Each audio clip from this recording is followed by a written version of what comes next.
नमस्कार दोस्तों, स्वागत है आपका स्टडी फॉर सिविल सर्विसेज में। वीडियो को पूरा देखिए। कोई भी आपका फीडबैक है, कोई सजेशन है, तुरंत वीडियो में कमेंट करके जरूर बताइए। अच्छा लगे तो वीडियो लाइक जरूर कर लीजिए और ऐसे वीडियो लगातार फ्री में पाने के लिए चैनल को तुरंत सब्सक्राइब कर लीजिए और बेल आइकन को जरूर टैप कर लीजिए ताकि आगे भी सारे वीडियो आपको मिलते रहे। यूट्यूब में फॉलो करते हैं तो प्लीज ये वाला फ्री टेलीग्राम चैनल जरूर ज्वाइन कर लीजिएगा। सारे नोटिफिकेशन, सारे अपडेट यहीं पे आते हैं, ध्यान रखिएगा। स्टडी फॉर सिविल सर्विसेज का कोई भी पेड ग्रुप अगर आपको ज्वाइन करना है तो सिर्फ 8564805309697523860455 यही नंबर है हमारे, सिर्फ जहां पे कॉल या व्हाट्सएप कर सकते हैं।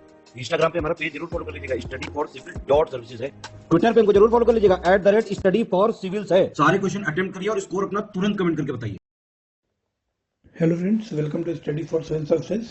दोस्तों, ये उत्तराखंड पीसीएस के लिए फुल लेंथ टेस्ट 6 है और हिंदी और इंग्लिश दोनों ही माध्यम में लिखे हुए टोटल 150 क्वेश्चन यहाँ पर कवर किए जाएंगे। Okay friends, so let's start.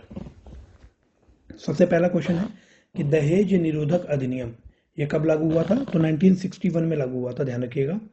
और इसी में अगला पार्ट है कि महिलाओं एवं लड़कियों का अनैतिक शोषण निषेध अधिनियम जो था ये आपका लागू हुआ था 1956 में। तो बी ऑप्शन आपका बिल्कुल करेक्ट हो जाएगा। अगला क्वेश्चन नंबर 2,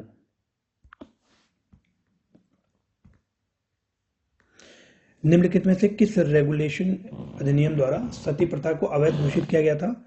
तो ध्यान रखिएगा, जो बंगाल रेगुलेशन अधिनियम था 1829 का, उसके द्वारा सती प्रथा को अवैध घोषित किया गया था। मातृत्व लाभ अधिनियम जो था ये आपका 1961 में लागू किया गया था। ठीक है, तो डी ऑप्शन आपका बिल्कुल करेक्ट हो जाएगा।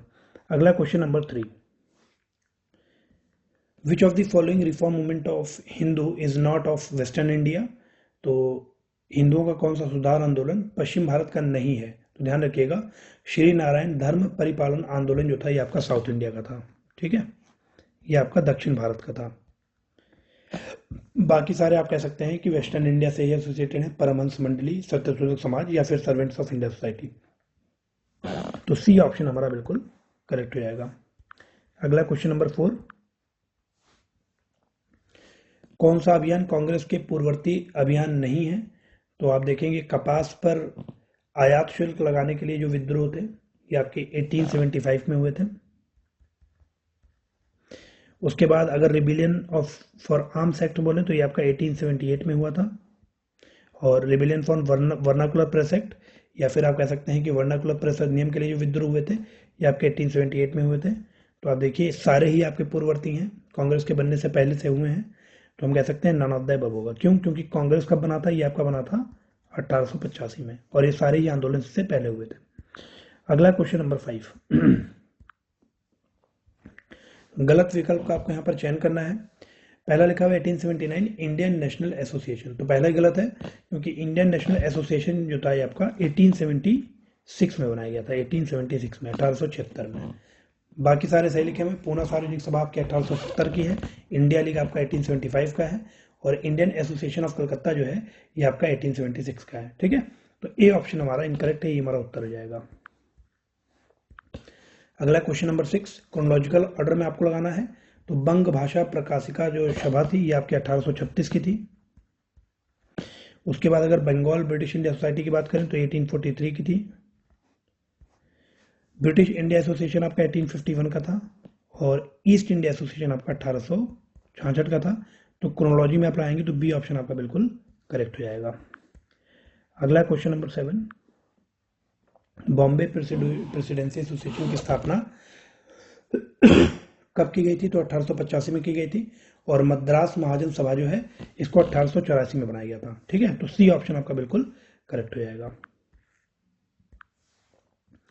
क्वेश्चन नंबर 8 में करेक्ट ऑप्शन का आपको चयन करना है। तो सेफ्टी वॉल्व थ्योरी आपकी लाला लाजपत राय की थी, सेफ्टी वॉल्व का सिद्धांत, तो पहला ही हमारा करेक्ट है। बाकी इनकरेक्ट क्यों है? क्योंकि जो कॉन्स्पिरेसी थ्योरी थी ये आपकी आप कह सकते हैं रजनी पालमे दत्त की थी और लाइटनिंग कंडक्टर थ्योरी थी ये आपकी गोपाल कृष्ण गोखले की थी। तो बी और सी इनवर्सली रिटर्न है, ए ऑप्शन हमारा बिल्कुल करेक्ट लिखा हुआ है। अगला question number 9, which of the following act has not been the part of reactionary policies of Lord Curzon? कौन सा अधिनियम कर्जन की प्रतिक्रियावादी नीतियों का हिस्सा नहीं था? तो आप देखिए कलकत्ता कॉरपोरेशन एक्ट 1899, कार्यालय गोपनीयता अधिनियम ऑफिशियल सीक्रेट्स एक्ट ये आपका 1904 का था और जो भारतीय विश्वविद्यालय एक्ट था, इंडियन यूनिवर्सिटी एक्ट, ये आपका 1904 का था। तो देखिए सारे ही आपके कह सकते हैं कि कर्जन की जो प्रतिक्रियावादी नीति थी उनका हिस्सा थे। तो हम कह सकते हैं कि डी ऑप्शन हमारा करेक्ट हो जाएगा, इनमें से कोई नहीं। इसी में एक और आप जोड़ सकते हैं इंसिडेंट, पार्टीशन ऑफ बंगाल 1905। अगला क्वेश्चन नंबर 10, इनकरेक्ट ऑप्शन का आपको यहाँ पर चयन करना है। तो जो सिडिशियस मीटिंग्स एक्ट थे, राजद्रोही सभा अधिनियम, ये 1907 के थे। क्रिमिनल लॉ अमेंडमेंट एक्ट आपका 1908 का था। एक्सप्लोसिव सब्सटेंस एक्ट आपका 1908 का था, ध्यान रखिएगा। तो सी ऑप्शन हमारा इनकरेक्ट है, ये हमारा उत्तर हो जाएगा। बाकी इंडियन प्रेस एक्ट ये आपके 1910 के थे। अगला question number 11, who among the following had presided over the session of Indian National Congress in which national song Vande Mataram sung for the first time. भारतीय आप कह सकते हैं कि जो इंडियन नेशनल कांग्रेस था, आईएनसी, भारतीय राष्ट्रीय कांग्रेस, उसके किस अधिवेशन में सबसे पहले आपको पता होना चाहिए कि वंदे मातरम सॉन्ग सबसे पहली बार गाया गया था। तो जो कलकत्ता अधिवेशन था 1896 का, उसमें सबसे पहली बार गाया गया था। और ये सेशन कहाँ हुआ था? तो कलकत्ता में हुआ था। और इसको प्रिसाइड किसने किया था इस सेशन को? तो आप कह सकते हैं कि रहीमतुल्ला एम सयानी। ठीक है, तो बी ऑप्शन आपका बिल्कुल करेक्ट हो जाएगा। उसके बाद करेक्ट ऑप्शन का आपको चयन करना है क्वेश्चन नंबर 12 में। सोम प्रकाश न्यूज़पेपर आपका ईश्वर चंद्र विद्यासागर का था, तो पहला ही करेक्ट है, हमारा यही उत्तर हो जाएगा। बाकी इंडियन मिरर न्यूज़पेपर आपका देवेंद्र टैगोर का था। सुधारक आपका गोपाल गणेश आगरकर का था। ठीक है, अगला क्वेश्चन है question number 13, who among the following was the main leader of the Kol revolt. तो बुद्धू भगत कोल रिवोल्ट के मेन लीडर थे। और पूछ रहा है कि which of the following region not affected from Kol revolt. तो हम कह सकते हैं कि मयूरभंज एरिया प्रभावित नहीं हुआ था। बाकी आपका पलामू, हजारीबाग, सिंहभूम और रांची, ये सारे ही इफेक्ट हुए थे, ध्यान रखिएगा। डी ऑप्शन हमारा बिल्कुल करेक्ट हो जाएगा। अगला क्वेश्चन नंबर 14, इनकरेक्ट ऑप्शन का आपको यहाँ पर चयन करना है। साइमन कमीशन लॉर्ड इरविन के टाइम पर आया था। Hindu women right property act आपका लॉर्ड ऑकलैंड के टाइम पर आया था। अगस्त डिक्लेरेशन जो था, ध्यान रखिएगा, लॉर्ड लैंसडाउन नहीं होगा, लॉर्ड लिनलिथगो होगा। ठीक है, लॉर्ड लिनलिथगो। सी ऑप्शन हमारा बिल्कुल करेक्ट हो जाएगा। अगला क्वेश्चन नंबर 15, क्रोनोलॉजिकल ऑर्डर में आपको यहाँ पर लगाना है। अरविपुरम आंदोलन जो था ये आपका 1888 का था। नायर मूवमेंट जो था ये आपका 1891 का था। जस्टिस पार्टी जो मूवमेंट था ये आपका 1916 का था। और सेल्फ रिस्पेक्ट मूवमेंट, आत्मसम्मान आंदोलन जो था ये आपका 1925 का था। तो इस हिसाब से आप देखेंगे बी ऑप्शन आपका बिल्कुल करेक्ट हो जाएगा, 1 2 3 4। अगला क्वेश्चन नंबर 16, करेक्ट ऑप्शन का आपको चयन करना है। एक तरफ आपके प्राचीन नाम है, दूसरी तरफ आधुनिक नाम है। तो कोटि वर्ष आप कह सकते हैं, इसका आधुनिक नाम बानगढ़ है। ठीक है, तो पहला ही हमारा करेक्ट है। बाकी जो आपका विशु ओडल है, इसका प्राचीन नाम पडक्कल है, ध्यान रखिएगा। उसके बाद वेंगी मंडलम जो है, इसका प्राचीन नाम कलिंगा है। और बसाड़ जो है, इसका प्राचीन नाम वैशाली है। ठीक है, क्वेश्चन नंबर 17 में करेक्ट ऑप्शन का आपको चयन करना है। तो राजगिरी जो है, ध्यान रखिएगा, राजगिरी के फाउंडर थे बिंबिसार। पाटिलपुत्रा के फाउंडर थे उदयन। वतापी के फाउंडर आप कह सकते हैं पुलकेशिन प्रथम थे। तो सी ऑप्शन हमारा करेक्ट हो जाएगा। बाकी जो आपका परिहासपुर है, इसके फाउंडर थे ललितादित्य। ठीक है, अगला क्वेश्चन नंबर 18, करेक्ट ऑप्शन का आपको यहाँ पर चयन करना है। एक तरफ नदियां हैं, दूसरी तरफ प्लेसेज हैं जो उनके बैंक्स पर लोकेटेड है, मतलब इन नदियों के किनारे बने स्थल। तो बोलन रिवर के किनारे आपका मेहरगढ़ है। काली सिंधु रिवर जो है, इसके किनारे आप कह सकते हैं क्याथा है। झेलम नदी के किनारे आपका बुरजहोम है। और रंगोई नदी के किनारे आपका बनावली है। तो डी ऑप्शन आपका बिल्कुल करेक्ट हो जाएगा। अगला क्वेश्चन नंबर 19, इनकरेक्ट ऑप्शन का आपको चयन करना है। तो भीमबेटका के जो एक्सकेवेटर थे, ध्यान रखिएगा, उनका नाम था विष्णु श्रीधर वाकड़कर। तो पहला तो करेक्ट है। आलमगीरपुर के ध्यान रखिएगा, जो एक्सकेवेटर थे आपके यज्ञदत्त शर्मा थे। ठीक है, यज्ञदत्त शर्मा, जेपी जोशी नहीं थे। तो बी ऑप्शन आपका इनकरेक्ट है, ये आपका उत्तर हो जाएगा। बाकी कोलडीवा के आपके थे जीआर शर्मा। और ब्रह्मगिरी के थे मार्टिमर व्हीलर। ठीक है, अगला क्वेश्चन नंबर 20, इनकरेक्ट ऑप्शन का आपको चयन करना है। तो एक तरफ उपनाम है, दूसरी तरफ संबंधित शासक है। तो विचित्र चित्र जो थे, ये टाइटल किसका था? विचित्र चित्र, ये आपका महेंद्र वर्मन प्रथम का था। विक्रमशील धर्मपाल का टाइटल था। अधिवरा आपका मीरभोज का टाइटल था। और धर्म महाराज आपका प्रवर सेन प्रथम का टाइटल था। तो इस क्वेश्चन में भी आप देखिए एक करेक्शन है, इसमें कोई भी इनकरेक्ट नहीं है, सारे ही यहाँ पर करेक्ट लिखे हुए हैं, ध्यान रखिएगा क्वेश्चन नंबर 20 में। ठीक है, सारे ऑप्शन आपके करेक्ट हैं। अगला क्वेश्चन नंबर 21, करेक्ट ऑप्शन का चयन करना है। एक तरफ विभाग है, दूसरी तरफ संबंधित शासक हैं। तो दीवाने मुस्तखराज ये आपका अलाउद्दीन खिलजी ने बनाया था विभाग। अगर दीवाने कोही की बात करें तो ये आपका मोहम्मद बिन तुगलक MBT ने बनाया था। दीवाने बंदनगान ये आपका ध्यान रखिएगा फिरोज तुगलक ने बनाया था। सी ऑप्शन आपका बिल्कुल करेक्ट हो जाएगा। अगला क्वेश्चन नंबर 22, इनकरेक्ट ऑप्शन का चयन करना है। With respect to the important works related to Akbar, Akbar के जो महत्वपूर्ण कार्य हैं उनसे रिलेटेड आपको इनकरेक्ट वाक्य का चयन करना है। तो मजहर की घोषणा जो थी वो अकबर ने 1579 में की थी, 1579। तो बी ऑप्शन आपका इनकरेक्ट हो जाएगा, बाकी सारे आपके करेक्ट लिखे हुए हैं। अगला क्वेश्चन नंबर 23, क्रोनोलॉजिकल ऑर्डर में लगाना है। तो बैटल ऑफ चौसा आपका 1539 में हुआ था, बैटल ऑफ कन्नौज आपका 1540 में हुआ था, बैटल ऑफ तालीकोट आपका 1565 में हुआ था, और बैटल ऑफ वांडीवास आपका 1760 में हुआ था। तो ए ऑप्शन आपका बिल्कुल करेक्ट हो जाएगा। अगला क्वेश्चन नंबर 24, इनकरेक्ट ऑप्शन का आपको यहाँ पर चयन करना है। एक तरफ राज्यवंश है, दूसरी तरफ उनके संस्थापक दिए गए हैं। तो राष्ट्रकूटा का जो संस्थापक था ध्यान रखिएगा वो था दंती दुर्ग। डी वाला इनकरेक्ट है, तो यही हमारा उत्तर हो जाएगा। हरण्यक डायनेस्टी के संस्थापक बिंबिसार थे, कुषाण के कुजुल कल्फर्सिस थे, और वर्धना डायनेस्टी के जो संस्थापक थे वो पुष्यभीतु थे। ठीक है, वर्धन वंश के। डी वाला इनकरेक्ट है, ये हमारा उत्तर हो जाएगा। अगला क्वेश्चन नंबर 25, इनकरेक्ट ऑप्शन का आपको चयन करना है। हेमिश नेशनल पार्क, देखिए पहला इनकरेक्ट है, ये आपका होता है जम्मू एंड कश्मीर में पाया है। जो हेमिश नेशनल पार्क है, हेमिश राष्ट्रीय उद्यान, ये आपका जम्मू एंड कश्मीर में है। ठीक है, तो पहला इनकरेक्ट है, ये हमारा उत्तर हो जाएगा। बाकी इंद्रावती आपका छत्तीसगढ़ में है, संजय गांधी महाराष्ट्र में है, और नोकरेक आपका मेघालय में है। ठीक है, अगला क्वेश्चन नंबर 26, इनकरेक्ट ऑप्शन का आपको चयन करना है। ठीक है, कर्नाटक में लिखा हुआ है भद्रा वन्यजीव अभयारण्य, जो कि बिल्कुल करेक्ट लिखा हुआ है। उदांती सीतानाडी वन्यजीव अभयारण्य, ये आपका ध्यान रखिएगा छत्तीसगढ़ में है। तो छत्तीसगढ़ में दोनों है, उदांती और अचानकमर। झारखंड गलत है, इनकरेक्ट का चयन करना था, तो बी ऑप्शन हमारा उत्तर हो जाएगा। बाकी इंदिरा गांधी आपका तमिलनाडु में है। अगला क्वेश्चन नंबर 27, इनकरेक्ट ऑप्शन का आपको यहाँ पर चयन करना है। तो डी ऑप्शन देखिए, जो यहाँ पर लिखा हुआ है सत्यमंगलम बाग अभयारण्य, ये आपका तमिलनाडु में है, ना कि कर्नाटक में। ठीक है, तो डी ऑप्शन हमारा इनकरेक्ट है, ये हमारा उत्तर हो जाएगा। बाकी जो सतकोसिया है ये आपका उड़ीसा में है, संजय डुबरी आपका मध्य प्रदेश में है, और केवल आपका तेलंगाना में है, या इसको कवाल भी कहा जाता है। क्वेश्चन नंबर 28 में आपको इनकरेक्ट का चयन करना है। तो मयूरभंज एलिफेंट रिजर्व आपका छत्तीसगढ़ नहीं है, ध्यान रखिएगा, ये आपका वेस्ट बंगाल है। ठीक है, सॉरी मयूरभंज नहीं है, मयूर झरना जो हाथी अभ्यारण्य है ये आपका वेस्ट बंगाल में है। ठीक है, मयूर झरना हाथी अभ्यारण्य वेस्ट बंगाल। तो सी ऑप्शन हमारा इनकरेक्ट है, ये हमारा उत्तर हो जाएगा। बाकी शिवालिक आपका उत्तराखंड में है, महानदी आपका उड़ीसा में है। अगला क्वेश्चन नंबर 29, इनकरेक्ट ऑप्शन का आपको यहाँ पर चयन करना है। गुम्पा फॉरेस्ट लिखा हुआ है मिजोरम, जो कि गलत है, गुम्पा फॉरेस्ट आपके अरुणाचल प्रदेश में है। ठीक है, तो यही हमारा इनकरेक्ट है, ये हमारा उत्तर हो जाएगा ए वाला ऑप्शन। बाकी देवारा काडू कर्नाटक में है, सारा काऊ केरला में है, और देवरा हाथी आपका महाराष्ट्र में है।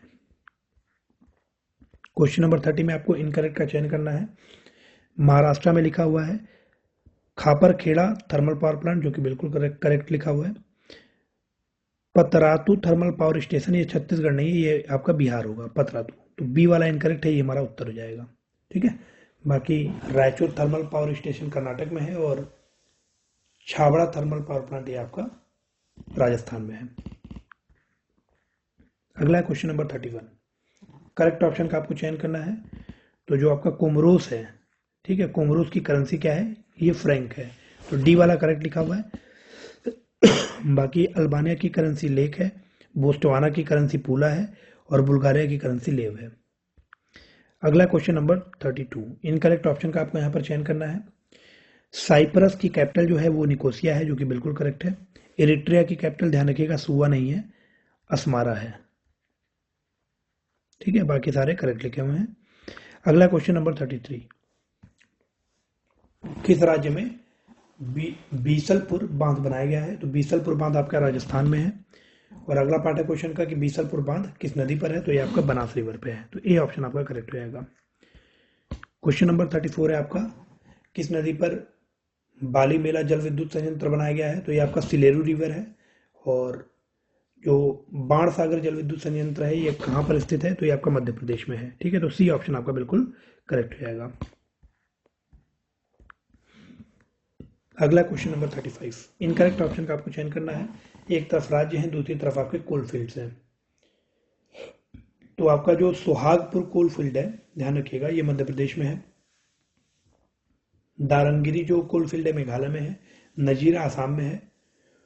और वलारपुर, ध्यान रखिएगा, ये आपका महाराष्ट्र में है। ठीक है, तो डी ऑप्शन इनकरेक्ट है, ये हमारा उत्तर हो जाएगा। अगला क्वेश्चन नंबर 36। डेनिपर नदी किस देश से होकर के नहीं बहती है? तो डेनिपर नदी आपकी रशिया, बेलारूस और यूक्रेन से, 3 देशों से होकर के जाती है। रशिया, बेलारूस और यूक्रेन। तो लिथुआनिया से नहीं बहती है। तो आप कह सकते हैं बी ऑप्शन हमारा करेक्ट हो जाएगा, क्योंकि परागे रिवर जो है ये आपकी पेरू से होकर के नहीं बहती है। परागे आपकी ब्राजील, परागे बोलीविया और अर्जेंटीना से होकर के बहती है। ठीक है, अगला question number 37। Alaknanda river Bhagirathi से कहां पर मिलती है? देवप्रयाग पर मिलती है और यहीं से इसे गंगा के नाम से जाना जाता है। अगला क्वेश्चन नंबर 38। कौन सा रिवर सिस्टम सबसे छोटा है? तो आप कह सकते हैं इन गिवन ऑप्शंस में जो तापी रिवर सिस्टम है ये केवल 724 किलोमीटर का है। बाकी नर्मदा आपका 1312 किलोमीटर का है। कावेरी 805 किलोमीटर का है और जो महानदी है 851 का है। तो ए ऑप्शन हमारा बिल्कुल करेक्ट हो जाएगा। इनकरेक्ट ऑप्शन का आपको चयन करना है क्वेश्चन नंबर 39 में। तो जो डेविस स्ट्रेट है, आप कह सकते हैं ग्रीनलैंड और कनाडा के बीच में है। बोस्फोरस आपका यूरोप और एशिया को डिवाइड करता है। और मलक्का का स्ट्रेट आपका मलेशिया और सुमात्रा को डिवाइड करता है। तो डी ऑप्शन आपका करेक्ट हो जाएगा, क्योंकि सारे यहाँ पर करेक्ट लिखे हुए हैं। तो none of the above incorrect होगा। अगला क्वेश्चन नंबर 40। इनकरेक्ट ऑप्शन का आपको चयन करना है। तो नेशनल हाईवे नंबर एक तरफ लिखा हुआ है, दूसरी तरफ स्टेट लिखा हुआ है। तो ध्यान रखिएगा, NH 519 जो है, नेशनल हाईवे नंबर 519, ये आपका उत्तराखंड से नहीं जाता, ये आपका उत्तर प्रदेश में है। ठीक है, तो यही आपका इनकरेक्ट है, बाकी सारे करेक्ट हैं। बी ऑप्शन हमारा उत्तर हो जाएगा। अगला क्वेश्चन नंबर 41। कौन सा राज्य भारत के शीर्ष 3 जौ उत्पादक राज्यों के अंतर्गत नहीं आता है? तो शीर्ष 3 जौ उत्पादक राज्य आपके राजस्थान, उत्तर प्रदेश और मध्य प्रदेश है। हरियाणा उस लिस्ट में नहीं है, इसलिए बी ऑप्शन आपका करेक्ट रहेगा। और अगर top 3 cashew nut producing state की बात करें, शीर्ष 3 काजू उत्पादक राज्यों की, तो उसमें आपका महाराष्ट्र, आंध्र प्रदेश और उड़ीसा आता है। ठीक है, तो कर्नाटक उस लिस्ट में नहीं आता, तो बी ऑप्शन हमारा बिल्कुल करेक्ट हो जाएगा। क्वेश्चन नंबर 42 देख लेते हैं। कौन सा राज्य शीर्ष 3 अंगूर उत्पादक राज्यों के अंतर्गत नहीं आता है? तो शीर्ष 3 ग्रेप प्रोड्यूसिंग स्टेट कौन से हैं? महाराष्ट्र, कर्नाटक, तमिलनाडु। और आप देखेंगे आंध्र प्रदेश उस लिस्ट में नहीं है, तो सी ऑप्शन हमारा करेक्ट हो जाएगा। क्योंकि आप देखेंगे कि जो टॉप 3 ग्रेप प्रोड्यूसिंग कंट्रीज हैं वर्ल्ड की, है ना, उसमें फ्रांस नहीं आता है। कौन कौन सी कंट्रीज हैं? एक आपका पहले नंबर पे है चाइना, दूसरे नंबर पे इटली और तीसरे नंबर पे यूनाइटेड स्टेट्स ऑफ अमेरिका। अगला क्वेश्चन नंबर 43। इनकरेक्ट ऑप्शन का आपको चयन करना है। Largest chromite producing country of the world, तो ये आपका चाइना नहीं है, क्रोमाइट प्रोड्यूसिंग कंट्री है आपका साउथ अफ्रीका। बाकी सारे ऑप्शन करेक्ट लिखे हुए हैं, तो ए ऑप्शन हमारा उत्तर हो जाएगा, क्योंकि यही आपका केवल इनकरेक्ट है। अगला question number 44। Which of the following state does not come under top 3 graphite producing states of India? तो टॉप 3 ग्रेफाइट प्रोड्यूसिंग स्टेट्स कौन से हैं? उड़ीसा, झारखंड और केरला। तो इसमें देखिए कहीं भी कर्नाटक नहीं है, तो डी ऑप्शन आपका करेक्ट हो जाएगा। अगला क्वेश्चन नंबर 45। इनकरेक्ट ऑप्शन का आपको यहाँ पर चयन करना है। तो जो सोमेश्वर किला है, ध्यान रखिएगा, ये बिहार में है। ठीक है, तो बी ऑप्शन इनकरेक्ट है, यही हमारा उत्तर हो जाएगा। बाकी आपका अरमाकोंडा आंध्र प्रदेश में है, संदकफू आपका पश्चिम बंगाल में है और डोडा बेटा तमिलनाडु में है। क्वेश्चन नंबर 46 में आपको इनकरेक्ट बताना है। तो जो स्मोगे लेक है, ध्यान रखिएगा, स्मोगो लेक, ये आपका सिक्किम में है। ठीक है, सी ऑप्शन हमारा करेक्ट हो जाएगा। बाकी सारे ऑप्शन यहाँ पर करेक्ट लिखे हुए हैं, तो क्वेश्चन नंबर 46 का सी ऑप्शन करेक्ट हो जाएगा। अगला है क्वेश्चन नंबर 47। तो कौन सा पास चुंबी वैली से होकर के जाता है और सिक्किम और लासा को जोड़ता है? तो आप कह सकते हैं जेलापला। ये ऑप्शन आपका करेक्ट है। इनकरेक्ट ऑप्शन का आपको यहाँ पर चयन करना है। एक तरफ राज्य है, दूसरी तरफ जनजातीय महोत्सव है। तो ध्यान रखिएगा, जो गोची महोत्सव है ये जम्मू एंड कश्मीर का नहीं है, ये आपका हिमाचल प्रदेश का है। ठीक है, जो गोची महोत्सव है ये हिमाचल प्रदेश का है। तो डी वाला इनकरेक्ट है, बाकी सारे ऑप्शन करेक्टली मैच्ड हैं, तो हम कह सकते हैं डी हमारा उत्तर हो जाएगा। अगला question number 49, in which of the following month Gudi Padwa festival is celebrated. तो गुड़ी पड़वा आपकी मार्च महीने में मनाई जाती है, ओणम आपकी अगस्त में मनाई जाती है। तो बी ऑप्शन आपका बिल्कुल करेक्ट हो जाएगा, बी वाला ऑप्शन। अगला क्वेश्चन नंबर 50, करेक्ट ऑप्शन का आपको चयन करना है। विटामिन बी1 को थायमिन कहते हैं, विटामिन बी9 आपका फोलिक एसिड होता है, विटामिन बी7 आपका बायोटीन ही होता है जो कि करेक्ट है, और विटामिन बी3 आपका नियासिन होता है। तो सी ऑप्शन आपका करेक्ट हो जाएगा। अगला क्वेश्चन नंबर 51, इनमें से कौन सा विटामिन वाटर सॉल्युबल नहीं है। तो ध्यान रखिएगा, वाटर सॉल्युबल आपके विटामिन होते हैं बी और सी, और फैट सॉल्युबल होते हैं ए, डी, ई के। अब इस बी में जो बी के सारे कंपोनेंट्स हैं बी1, बी2, बी3, बी5, बी6, बी7, बी9 सारे आ जाएंगे। तो ए, डी, ई के आपके फैट सॉल्युबल हैं, वसा में जो घुलनशील होते हैं, और बी और सी आपके वाटर सॉल्युबल हैं, ध्यान रखिएगा, ठीक है, पानी में घुलनशील विटामिन। तो आप देखिए जो रेटिनॉल है, रेटिनॉल आपका वसा में घुलनशील है, पानी में घुलनशील नहीं है। तो ए ऑप्शन आपका करेक्ट हो जाएगा। उसके बाद क्वेश्चन नंबर 52, करेक्ट ऑप्शन का आपको यहाँ पर चयन करना है। कैल्सीफिलॉल, कैल्सीफिरॉल, ध्यान रखिएगा विटामिन डी को कहते हैं कैल्सीफिरॉल, और इसका सोर्स है कोड लिवर ऑयल, ठीक है। उसके बाद टोकोफिरॉल विटामिन ई को बोलते हैं, और टोकोफिरॉल का सोर्स जो है वो आपका पंपकिन ही है। तो सी ऑप्शन हमारा, सॉरी बी ऑप्शन हमारा बिल्कुल करेक्ट हो जाएगा। बाकी आपका जो पेंटाथोनिक एसिड है, ये आप कह सकते हैं विटामिन बी5 को बोलते हैं, और ये आपका काजू में मिलता है, और स्कारबिक एसिड आपका ब्रोकली में मिलता है, ठीक है। अगला क्वेश्चन नंबर 53, इनकरेक्ट ऑप्शन का आपको चयन करना है। तो एस्कॉर्बिक एसिड लिखा हुआ है, हेल्प प्रिवेंट आयरन डिफिशियंसी, जो कि करेक्ट है, मतलब आयरन की कमी को रोकने में मदद करता है एस्कॉर्बिक। कैल्सीफेरॉल जो है ये रक्त में फास्फोरस के स्तर का रखरखाव करने में सहायक है, और टोकोफेरॉल जो है it helps in the moisturising skin and wound healing. तो सारे ही करेक्ट हैं, तो डी ऑप्शन हमारा उत्तर हो जाएगा। उसके बाद क्वेश्चन नंबर 54, करेक्ट ऑप्शन का आपको चयन करना है। प्रिंटिंग प्रेस की जो खोज थी, ये आप कह सकते हैं इसको किसने बनाया था। तो जोहानसन गुटेनबर्ग ने। जीरोक्स मशीन जो है ये बनाया था चेस्टर कार्लसन ने, और पेनिसिलिन की खोज अलेक्जेंडर फ्लेमिंग ने की थी। तो सी ऑप्शन हमारा बिल्कुल करेक्ट है। नियॉन लैम्प बनाया था जॉर्ज क्लाउडे ने, ठीक है। तो सी ऑप्शन इसका करेक्ट हो जाएगा। अगला question number 55, sodium, lead, silicate और पोटेशियम को मिला करके फ्लिंट ग्लास बनाई जाती है, ध्यान रखिएगा। ए ऑप्शन आपका करेक्ट हो जाएगा। क्वेश्चन नंबर 56 है, इनकरेक्ट ऑप्शन का आपको यहाँ पर चयन करना है। तो आप देखिए जो गोल्ड क्लोराइड लिखा हुआ है, ठीक है, ये रेड कलर का होता है। तो बी ऑप्शन हमारा इनकरेक्ट है, ये हमारा उत्तर हो जाएगा। बाकी सारे आपके करेक्ट लिखे हुए हैं। 57 में आपको इनकरेक्ट बताना है। तो जो सोडा ग्लास है ट्यूबलाइट बनाने में यूज किया जाता है, फ्लिंट ग्लास का यूज किया जाता है इलेक्ट्रिक बल्ब बनाने में, और पायरेक्स ग्लास का यूज किया जाता है लेबोरेटरी इक्विपमेंट्स बनाने में, लैब के सामान बनाने में, प्रयोगशाला उपकरण बनाने में। तो तीनों ही करेक्ट लिखे हुए हैं, तो आप कह सकते हैं नन ऑफ द अबव, क्योंकि कोई भी इनकरेक्ट नहीं होगा। 58 का देखिए कि कौन सा मेटल यूज किया जाता है रोज मेटल को बनाने में, किसका उपयोग नहीं किया जाता है। रोज मेटल के निर्माण में किसका उपयोग नहीं होता है। तो बिस्मथ का उपयोग होता है। रोज मेटल में जो बिस्मथ होता है वो लगभग 50% होता है। मैग्नीशियम का यूज नहीं किया जाता, ध्यान रखिएगा। लेड आपका 2 to 3% होता है, और टिन भी आपका 22% होता है, ध्यान रखिएगा। सॉरी, लेड आपका 28% होता है, और जो टिन है ये आपका 22% होता है। तो आप कह सकते हैं मैग्नीशियम का यूज नहीं किया जाता है। तो सी ऑप्शन हमारा करेक्ट हो जाएगा। अगला क्वेश्चन नंबर 59, करेक्ट ऑप्शन का आपको चयन करना है। तो जो डेल्टा मेटल है इसका यूज किया जाता है हवाई जहाज के ब्लेड बनाने में, ठीक है। ए ऑप्शन हमारा करेक्ट है। बाकी आप देखेंगे डच मेटल का यूज किया जाता है कृत्रिम आभूषण बनाने में, मैग्नीशियम का यूज किया जाता है इलेक्ट्रिक वायर बनाने में, ठीक है। और निकल स्टील जो होता है इसका यूज किया जाता है, सॉरी मैग्नीशियम का जो यूज होता है इसका यूज किया जाता है एरोप्लेन की फ्रेम बनाने में, और निकल का यूज किया जाता है इलेक्ट्रिक वायर बनाने में। तो सारे इनकरेक्टली मैच्ड हैं। ए ऑप्शन हमारा करेक्ट है, तो ये हमारा उत्तर हो जाएगा। अगला question number 60, base on the basis of their pH value, मतलब किसे उसके पीएच मान के आधार पर क्षार कहा जाता है, तो आप कह सकते हैं ह्यूमन ब्लड, क्योंकि इसका जो पीएच होता है ये 7.3 से लेकर के 7.5 तक होता है। और आपको पता है कि 7 से अगर ज़्यादा है तो वो क्षारीय होता है, 7 से कम है तो वो अम्लीय होता है। ठीक है।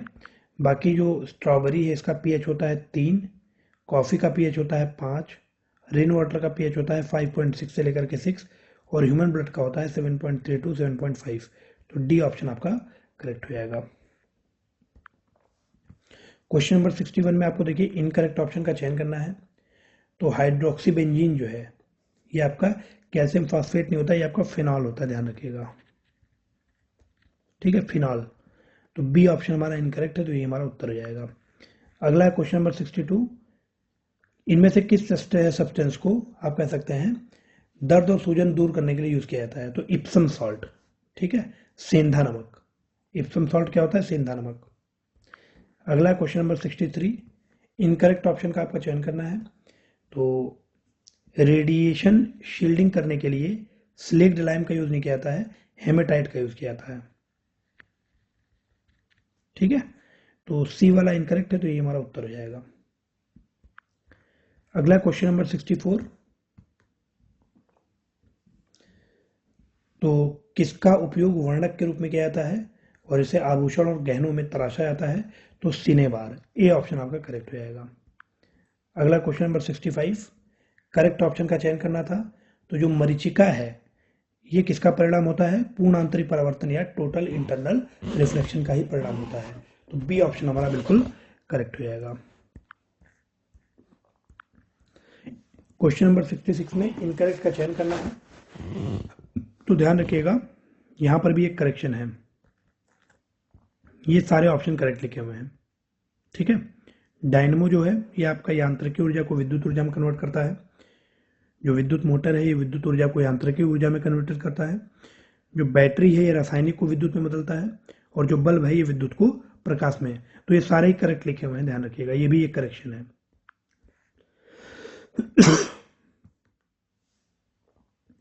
उसके बाद क्वेश्चन नंबर 67। तो करेक्ट का चयन करना था आपको। तो ध्यान रखिएगा जो टिन का अयस्क होता है वो कैसे टेराइट होता है? सी ऑप्शन करेक्ट लिखा हुआ है। बाकी मैग्नीज का अयस्क हो जाएगा पायरोलुसाइट, निकल का अयस्क हो जाएगा आपका पेंटलेंटाइट, और सिल्वर का जो अयस्क है वो हो जाएगा आपका अर्जेंटाइट। ठीक है, तो सी वाला ऑप्शन आपका करेक्ट लिखा हुआ है। क्वेश्चन नंबर 68 में लिखा हुआ है कि कौन सा प्रोग्राम 7th 5-year प्लान के दौरान लाया गया था? तो आप देखिए 20 पॉइंट प्रोग्राम, 20 सूत्री कार्यक्रम, एकीकृत ग्रामीण विकास कार्यक्रम और मरुस्थलीय विकास कार्यक्रम, ये तीनों ही आपके 5th 5-year प्लान के दौरान आए थे। तो इसका आंसर क्या हो जाएगा? D, none of the above. अगला क्वेश्चन नंबर 69। इनमें से कौन सा प्रोग्राम 7th 5-year प्लान के टाइम पे स्टार्ट नहीं किया गया था, पूछ रहा है। तो देखिए जो मिड डे मील स्कीम है ये आपकी 8th 5-year प्लान की स्कीम है, तो ए ऑप्शन ही हमारा करेक्ट हो जाएगा। बाकी इंदिरा आवास योजना ये आपकी आई थी 1985 में, जवाहर रोजगार योजना ये आपकी आई थी 1989 में, और सेंट्रल रूरल सैनिटेशन प्रोग्राम ये आपका आया था 1986 में। ठीक है, तो ये सारे ही आपके 7th 5-year प्लान के दौरान आए थे तीनों। बाकी जो मिड डे मील स्कीम है ये आपका 8th 5-year प्लान के दौरान आया था, तो इसका ए वाला आंसर सही हो जाएगा। अगला क्वेश्चन नंबर 70। इनकरेक्ट ऑप्शन का आपको चयन करना है। तो आप देखिए यहाँ पर लिखा हुआ है प्राइम मिनिस्टर एम्प्लॉयमेंट स्कीम, ये आपका 7th नहीं 8th 5-year प्लान का था। ठीक है, जो प्रधानमंत्री रोजगार योजना है ये 8वीं जो पंचवर्षीय योजना थी उसके दौरान लाया गया था। तो बी ऑप्शन इनकरेक्ट है, ये हमारा उत्तर हो जाएगा। अगला क्वेश्चन नंबर 71। इनमें से कौन सा रिपोर्ट वर्ल्ड बैंक नहीं जारी करता है? तो आप कह सकते हैं जो ग्लोबल फाइनेंशियल स्टेबिलिटी रिपोर्ट है ये आपकी IMF के द्वारा जारी की जाती है। ठीक है, तो सी ऑप्शन आपका करेक्ट हो जाएगा। अगला क्वेश्चन नंबर 72। इनकरेक्ट ऑप्शन का आपको यहाँ पर चयन करना है। United Nation Industrial Development Organization इसका जो हेडक्वार्टर है वो वीना ऑस्ट्रिया में है, जो कि बिल्कुल करेक्ट लिखा हुआ है। संयुक्त राष्ट्र औद्योगिक विकास संगठन। एमनेस्टी इंटरनेशनल का हेडक्वार्टर आपका लंदन में है, और FAO खाद्य और कृषि संगठन का हेडक्वार्टर रोम इटली में है। तो तीनों ही सही है, तो आंसर क्या हो जाएगा? D, none of the above. अगला क्वेश्चन नंबर 73। इनकरेक्ट ऑप्शन का आपको यहाँ पर चयन करना है। तो जानकी रमनम समिति जो थी, ध्यान रखिएगा ये आपकी सिक्योरिटी ट्रांजैक्शंस के लिए थे। ठीक है, सिक्योरिटी ट्रांजैक्शंस के लिए। तो ए वाला ऑप्शन हमारा इनकरेक्ट है, ये हमारा उत्तर हो जाएगा। बाकी रेलवे रीस्ट्रक्चरिंग नहीं होगा यहाँ पर, रेलवे रीस्ट्रक्चरिंग की जगह पर सिक्योरिटी ट्रांजैक्शन होगा। रेलवे रीस्ट्रक्चरिंग पे जो कमिटी थी वो आपकी विवेक देबराय की थी, ठीक है, विवेक देबराय, ध्यान रखिएगा। बाकी सारे ऑप्शन आपके करेक्ट लिखे हुए हैं।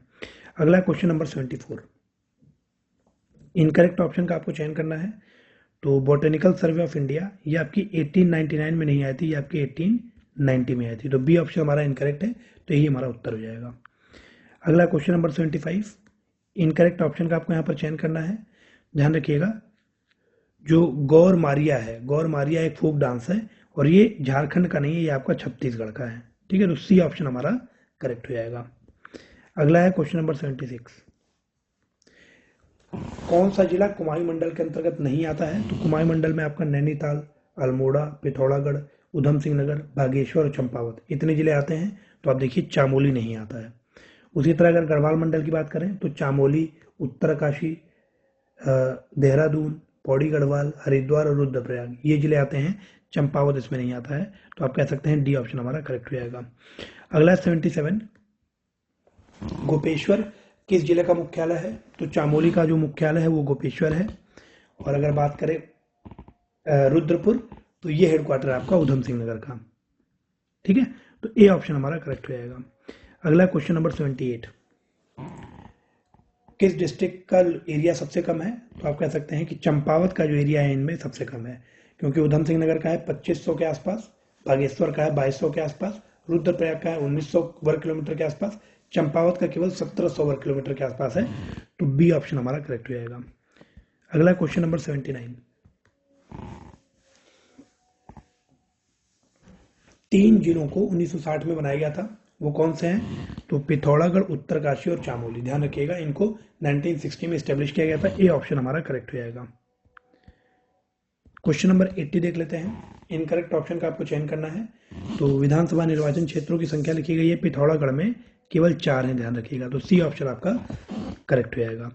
अगला question number 81, maximum number of तहसील पूछ रहा है कहाँ पर है? तो यहाँ पर आप देखिए पिथौरागढ़ में टोटल 13 तहसील हैं, बाकी अल्मोड़ा में आपके 12 हैं, पौड़ी गढ़वाल में 12 हैं और चामोली में 12 हैं। तो डी ऑप्शन हमारा करेक्ट हो जाएगा। अगला क्वेश्चन नंबर 82, इनमें से डिस्ट्रिक्ट्स को आपको असेंडिंग ऑर्डर में लगाना है, बढ़ते हुए क्रम में, नंबर ऑफ ब्लॉक्स के अनुसार, मतलब विकास खंडों की संख्या के अनुसार। पौड़ी गढ़वाल में 15 हैं, अल्मोड़ा में 11 है, पिथौरागढ़ में 8 हैं और उधम सिंह नगर में 7 हैं। तो इस हिसाब से बी ऑप्शन हमारा करेक्ट हो जाएगा। अगला क्वेश्चन नंबर 83, करेक्ट ऑप्शन का चयन करना है। उत्तरकाशी आपका और नॉर्थ में, ठीक है, तो ये करेक्ट लिखा हुआ है। बाकी उधम सिंह नगर वेस्ट में नहीं है, साउथ में है। देहरादून आपका ईस्ट में नहीं है, वेस्ट में है। और पिथौरागढ़ आपका ईस्ट में है, ध्यान रखिएगा, ठीक है। ये ऑप्शन आपका करेक्ट हो जाएगा। अगला क्वेश्चन नंबर 84, गढ़वाल जो कमिश्नरी थी उसकी स्थापना हुई थी 1973 में, और भवानी जो सैनिटोरियम था उसकी स्थापना हुई थी, आप कह सकते हैं 1912 में। तो सी ऑप्शन आपका करेक्ट हो जाएगा। अगला question number 85, Tehri hydro electric development corporation है, इसका एस्टेब्लिशमेंट हुआ था, टेहरी जल विद्युत विकास निगम की स्थापना हुई थी 1988 में, ठीक है। और जो आपकी इचारी डैम है, it is located in the Dehradun district of the state of Uttarakhand. तो डी ऑप्शन आपका करेक्ट हो जाएगा। अगला question number 86, Uttarakhand official language commission कब कॉन्स्टिट्यूट किया गया था? तो ये आपको 1955 में कॉन्स्टिट्यूट किया गया था। और on the recommendation of planning commission government have granted the special status to the Uttarakhand. Uttarakhand को एक विशेष राज्य का दर्जा कब दिया गया था? तो 1 अप्रैल 2001 को, 1 अप्रैल 2001 को। तो आप कह सकते हैं बी ऑप्शन आपका करेक्ट हो जाएगा। अगला question number 87, when was the Kumaon Mandal Vikas Nigam established? तो 1976। और परिमार्जन नेगी एक प्रसिद्ध चेस खिलाड़ी है, ध्यान रखिएगा। तो बी ऑप्शन करेक्ट हो जाएगा। अगला question number 88, Almora T development board, Almora चाय विकास बोर्ड की स्थापना कब हुई थी? तो 2004 में हुई थी। और ये आप कह सकते हैं 12 फरवरी 2004, 12 फेब 2004। और अगला पार्ट है कि जिम कॉर्बेट नेशनल पार्क कब बनाया गया था? तो ये आपका 1936 में स्टेब्लिश किया गया था। सी ऑप्शन आपका करेक्ट हो जाएगा। अगला question number 89, when and where was Nehru institute of mountaineering establish? Nehru पर्वतारोहण संस्थान की स्थापना कब और कहाँ हुई? तो 1965 में उत्तरकाशी में। डी ऑप्शन करेक्ट हो जाएगा। अगला क्वेश्चन नंबर 90, गढ़वाल न्यूज़पेपर कब पब्लिश होना शुरू हुआ था? तो 1902 में पब्लिश होना शुरू हुआ था। और मसूरी वाइल्ड लाइफ सेंचुरी की स्थापना कब हुई थी? तो ये आपकी 1993 में हुई थी। तो बी ऑप्शन हमारा करेक्ट हो जाएगा। अगला question number 91, as per the data of Uttarakhand census 2011 which of the following district the decadal growth rate has been negative? तो आप कह सकते हैं कि उधम सिंह नगर, हरिद्वार और देहरादून, इनमें जो डिकेडल ग्रोथ रेट थी ये पॉजिटिव थी। अल्मोड़ा में जो डिकेडल ग्रोथ रेट थी ये आपकी नेगेटिव थी। ठीक है, तो ए ऑप्शन आपका करेक्ट हो जाएगा। अगला क्वेश्चन नंबर 92, किस जिले में जनसंख्या घनत्व में सर्वाधिक वृद्धि दर्ज की गई है? तो हरिद्वार में जनसंख्या घनत्व में आप कह सकते हैं सर्वाधिक वृद्धि हुई है। और जनसंख्या घनत्व में सबसे कम वृद्धि कहाँ दर्ज की गई है? तो ये आपकी अल्मोड़ा है। तो इस तरह से सी ऑप्शन हमारा करेक्ट हो जाएगा। अगला question number 93, highest percentage of urban population, सर्वाधिक नगरीय जनसंख्या कहाँ पर है? तो ये आपकी देहरादून में है। और अगर यही बात की जाए कि सबसे कम नगरीय जनसंख्या वाला जिला कौन सा है, तो आपका बागेश्वर हो जाएगा, उत्तराखंड का। तो डी ऑप्शन हमारा करेक्ट हो जाएगा। अगला question number 94, president rule state of Uttarakhand में कब इम्पोज किया गया था? तो 2016 में इम्पोज किया गया था, ध्यान रखिएगा। और ब्रास सिटी के नाम से किसे जाना जाता है? किस जिले में ये आप कह सकते हैं ब्रास सिटी बनाई गई है? तो अल्मोड़ा में। बी ऑप्शन आपका करेक्ट हो जाएगा। अगला क्वेश्चन नंबर 95, फ्रेंड्स अगला क्वेश्चन हमारे पास क्वेश्चन नंबर 95, उदय शंकर नृत्य एंड नाट्य academy is located in which of the following district of the state of Uttarakhand? तो उदय शंकर नृत्य एवं नाट्य एकेडमी उत्तराखंड राज्य के किस जिले में स्थित है? तो ध्यान रखिएगा अल्मोड़ा में स्थित है। अगला पार्ट क्वेश्चन का कि उत्तराखंड राज्य में निम्नलिखित में से कौन सी नदी सबसे लंबी नदी है? तो उत्तराखंड में आप कह सकते हैं काली रिवर जो है वो लॉन्गेस्ट रिवर है। ठीक है, तो यहाँ पर ए ऑप्शन हमारा करेक्ट हो जाएगा। अगला क्वेश्चन है question number 96, highest literacy rate is found in the, आपसे पूछ रहा है कि उत्तराखंड राज्य की किस जनजाति में सर्वाधिक साक्षरता दर पाई जाती है? तो जो भूटिया ट्राइब है, ध्यान रखिएगा, इसकी साक्षरता दर सबसे ज़्यादा है उत्तराखंड में। ए ऑप्शन हमारा करेक्ट हो जाएगा। अगला question number 97, approximately how much crores have the capital receipts been as per the data of Uttarakhand budget 2021 to 2022? Uttarakhand budget 21-22 के आंकड़ों के अनुसार पूंजीगत प्राप्तियां लगभग कितने करोड़ रुपए की हुई हैं? तो 12,873 करोड़। डी ऑप्शन आपका यहाँ पर करेक्ट हो जाएगा। कैपिटल रिसिप्ट्स आपकी जो हुई हैं वो 12,873 करोड़ की हुई हैं। अगला क्वेश्चन है question number 98, the first gender budget of the state of Uttarakhand was presented in the financial year 2007-8। ध्यान रखिएगा, जो पहला जेंडर बजट था वो 2007-8 में प्रस्तुत किया गया था। तो आप कह सकते हैं सी ऑप्शन में 7-8 है। इसके बाद अगला पार्ट क्वेश्चन का कि provision of approximately how many crore has been made for the gender budget in the financial year 2021? तो वित्तीय वर्ष 21-22 में जेंडर बजट के लिए लगभग कितने करोड़ रुपए का प्रावधान किया गया है? तो ये आपका 7,784 करोड़ रुपए हो जाएगा। सी ऑप्शन आपका यहाँ पर करेक्ट हो जाएगा। अगला question number 99, from which of the following source the state of Uttarakhand has got the revenue less than 10%? तो आपको पता होना चाहिए, आपसे पूछा रहा है कि किस स्रोत से उत्तराखंड राज्य को 10% से भी कम राजस्व प्राप्त हुए हैं बजट 21-22 के अनुसार। तो स्टेट ओन टैक्स रेवेन्यू जो है, लोक रेंट जो है, आप कह सकते हैं 22.11% है। नॉन टैक्स रेवेन्यू आपका 5.71% है। पब्लिक डेट की बात करें, स्वयं का कर राजस्व जो है, तो ये आपका हो जाएगा 2.28%। और state share in the central taxes की अगर हम बात करें, केंद्र में करों में राज्यांश, तो ये आपका हो जाएगा 12.90%। तो इस हिसाब से सबसे कम आप देखेंगे 10% से भी कम अचीव हुआ है नॉन टैक्स रेवेन्यू से 5.7। बी ऑल ऑप्शन हमारा करेक्ट हो जाएगा। अगला question number 100, for which of the following source the state of Uttarakhand has spent the revenue approximately 16%? किस स्रोत के लिए उत्तराखंड राज्य ने राजस्व का लगभग 16% खर्च किया है? तो ध्यान रखिएगा 15.799% आपका अदर एक्सपेंडिचर है, अन्य व्यय है। ठीक है, अन्य व्यय पर 15.799% रुपीज़ खर्च हुए हैं। तो आप कह सकते हैं कि ए वाला ऑप्शन हमारा करेक्ट रहेगा। बाकी मेजर वर्क्स, माइनर वर्क्स जो है आपके वृहद निर्माण कार्य और लघु निर्माण कार्य में यहाँ पर टोटल खर्च हुआ है आपका 15%। अगर सैलरीज की बात करें तो उसमें आपका 29% के क्रॉस खर्च हुआ है। पेंशन फंड्स में आपका 13% के क्रॉस खर्च हुआ है और इंटरेस्ट डिविडेंड में आपका 10.54% का एक्सपेंडिचर हुआ है। तो क्वेश्चन नंबर 100 का ए वाला ऑप्शन हमारा करेक्ट हो जाएगा। अगला क्वेश्चन है friends, question number 101। Select the correct option related to the statement given below. आपको नीचे एक स्टेटमेंट लिखा हुआ है कि एससी और एसटी के लिए जो रिजर्वेशन था उसमें एक्सटेंशन किस अमेंडमेंट के द्वारा किया गया, और एंग्लो इंडियंस जो आंग्ल भारतीय लोग थे उनका लोकसभा और स्टेट लेजिस्लेटिव असेंबलीज में जो प्रतिनिधित्व या फिर आप कह सकते हैं जो रिप्रेजेंटेशन था उसको एक्सटेंड किया गया था 10 सालों के लिए। तो किस अमेंडमेंट के द्वारा किया गया था? तो ध्यान रखिएगा ये दोनों ही काम इनमें से किसी भी अमेंडमेंट के द्वारा नहीं हुए थे। तो डी ऑप्शन हमारा करेक्ट हो जाएगा। और आप कह सकते हैं कि एससी एसटी का जो रिजर्वेशन था उसको एक्सटेंड किया गया था, या फिर एंग्लो इंडियंस का लोकसभा या स्टेट लेजिस्लेटिव असेंबली में 10 सालों के लिए एक्सटेंशन किया गया था 8th कॉन्स्टिट्यूशनल अमेंडमेंट एक्ट से, जो 8वां संविधान संशोधन अधिनियम हुआ था 1960 में, उसके द्वारा कार्य किए गए थे। अगला क्वेश्चन नंबर 102।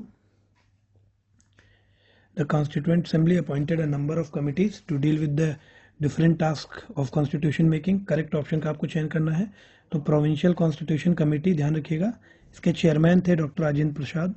ठीक है, तो यहाँ पर गलत लिखा हुआ है डॉक्टर BR अम्बेडकर, आप कह सकते हैं गलत है, यहाँ पर डॉक्टर राजेंद्र प्रसाद होना चाहिए। उसके बाद लिखा हुआ है कि यूनियन कॉन्स्टिट्यूशन कमेटी, इसको चेयर किया था पंडित जवाहरलाल नेहरू जी ने, तो बिल्कुल करेक्ट लिखा हुआ है बी वाला option. Rule of procedure committee जो थी, ध्यान रखिएगा ये आपकी डॉक्टर राजेंद्र प्रसाद की थी, राजेंद्र प्रसाद। इसमें एक करेक्शन कीजिएगा कि प्रोविंशियल कॉन्स्टिट्यूशनल कमेटी जो थी ये ध्यान रखिएगा सरदार वल्लभ भाई पटेल की थी। जो प्रोविंशियल कॉन्स्टिट्यूशनल कमेटी थी ये सरदार वल्लभ भाई पटेल की थी।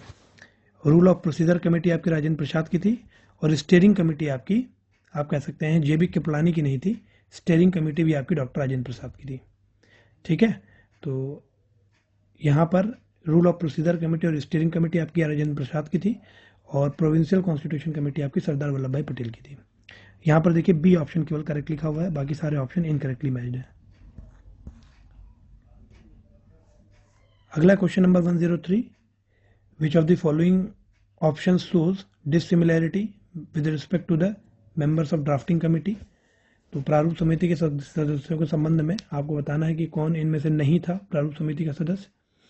पहला लिखा हुआ है गोपाला स्वामी अयंगर जो कि सदस्य थे। पट्टाभी सीतारामैया सदस्य नहीं थे, ध्यान रखिएगा, सी वाला ऑप्शन हमारा करेक्ट हो जाएगा। बाकी अल्लादी कृष्ण स्वामी अय्यर और मोहम्मद सादुल्ला ये और गोपाला स्वामी अयंगर ये तीनों लोग ही प्रारूप समिति के मेंबर थे। अध्यक्ष थे BR अम्बेडकर। इनके अलावा आप कह सकते हैं N माधव राव मेंबर थे और TT कृष्णामाचारी भी मेंबर थे, लेकिन N माधव राव ने रिप्लेस किसको किया था?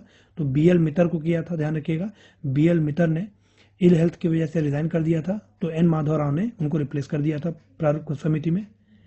TT कृष्णामाचारी ने आप कह सकते हैं रिप्लेस किया था DP खेतान को। DP खेतान की आप कह सकते हैं उनका देहांत हो गया था 1948 में, तो उनकी जगह पर TT कृष्णामाचारी आ गए थे।